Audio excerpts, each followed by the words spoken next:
ফের মহাকরণে হতে চলেছে সরকারের প্রশাসনিক ভবন। মহাকরণ নিয়ে পিডব্লিউডির বিশেষ পরিকল্পনা রয়েছে। বর্তমানে মহাকরণের কোন জায়গা থেকে সরকার চালানো যায়, কোন জায়গায় বসতে পারেন মুখ্যমন্ত্রী সহ অন্যান্য মন্ত্রীরা, তা নিয়ে একটি বিকল্প পরিকল্পনা তৈরি করেছে পিডব্লিউডি বলে সূত্র মারফত জানা যাচ্ছে। ইতিমধ্যে ইঞ্জিনিয়ার এবং প্রশাসনিক কর্তারা মহাকরণ পরিদর্শন করেছেন বলে জানা যাচ্ছে। 2013 সালের অক্টোবর মাসের আগে পর্যন্ত এই যে লিফট, এই লিফট দিয়েই প্রাক্তন মুখ্যমন্ত্রী বুদ্ধদেব ভট্টাচার্য এবং মমতা বন্দ্যোপাধ্যায় তারা এই যে করিডোর মেন ব্লকের এখানে আসতেন, এবং এই বাঁ দিকের যে ঘর রয়েছে এটাই মুখ্যমন্ত্রীর ঘর ছিল। এখানে প্রশাসনিক কাজ হতো। গত 13 বছর ধরে এই বিল্ডিংয়ের সংস্কারের কাজ শুরু হয়েছে, কিন্তু অধিকাংশ কাজ এখনো পর্যন্ত অসম্পূর্ণ অবস্থায় রয়েছে। এখানে আগে মুখ্যমন্ত্রী বসতো এই পাশটায়, এবং এর আশপাশে এই ব্লকে, এটা হচ্ছে গিয়ে মেইন ব্লক বলা হয়, মেইন ব্লকের ফার্স্ট ফ্লোর।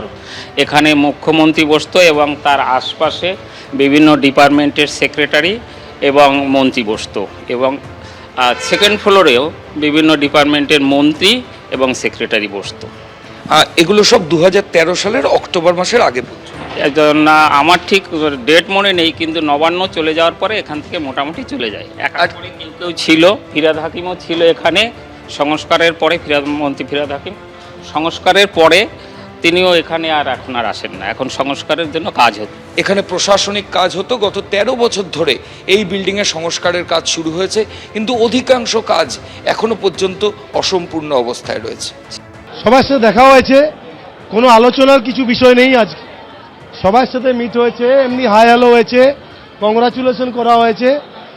এই 5 বছরের আমাদের এই কঠিন লড়াই, সেইগুলো নিয়ে টুকটাক কথাবার্তা চিটচ্যাট হয়েছে, আর সেরকম কোনো কিছু হয়নি। তো আপনারা নির্ভয় থাকুন। নতুন বিধায়কদের তৈরি করার ক্ষেত্রে অভিজ্ঞ বিধায়ক অশোক দিনদার বিশেষ ভূমিকা থাকে। অশোক দিনদা সবসময় একই, সবার সাথে এক, নতুন পুরনো কিছু মানে না।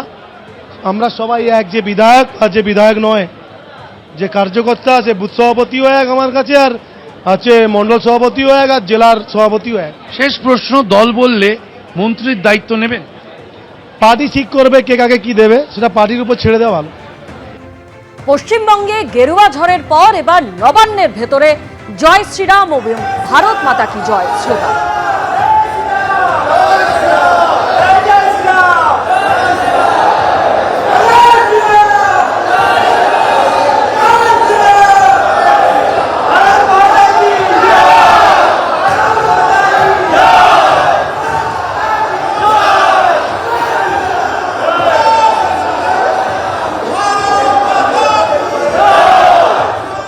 এবিপি আনন্দ, এগিয়ে থাকে, এগিয়ে রাখে।